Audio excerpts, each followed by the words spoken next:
Trey Sutton here from HISD Now. So each year, HISD uses its annual budget process to make improvements to a lot of the programs and systems that we have here.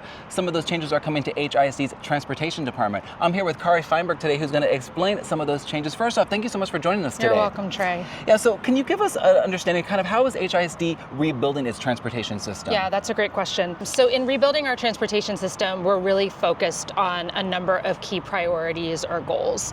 The first is making sure that we are doing everything possible to provide reliable, safe, and efficient transportation to our students and to our families. We also want to be good stewards of taxpayer dollars.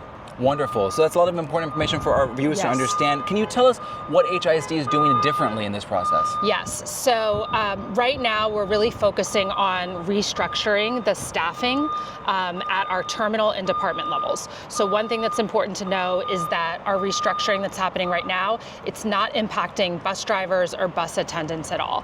But in reorganizing at the terminal and the department levels, what we're really hoping to do is to create a structure that is going to better support our bus drivers and our students and families by providing more oversight and also more accountability across the department. Wonderful. And speaking about our staff, is HISD reducing its transportation staff? Because I know during this time of year is usually when we kind of hear those talks happening, you know? Yeah, so this is actually the great news.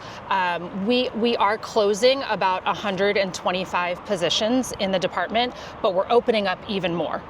So we're opening up about 155 positions. So what we're hoping is that all of our staff members who are interested in staying with us for 25-26, which we hope will be the majority of folks, will reapply for a new position, something that may be similar to what they're doing currently, maybe something that's really different. Many of those positions will give them the opportunity to increase their skill level, to increase the responsibilities that they have, and then also to increase their compensation. We're hoping that the majority of our staff members will choose to stay with us and be selected to stay with us for 25-26, and any needs that we have beyond that, because we're increasing our overall staff, we'll look externally to hire. Wonderful. So just to clarify, this means no cuts, and it means that basically the employees in their positions right now can move into these new positions, correct? Yeah, if employees are interested, they are welcome to apply for those new positions. We'll run selection processes as we always do, and put people in their places when they're selected. Wonderful. Last question here. Can you tell us why these changes are happening now?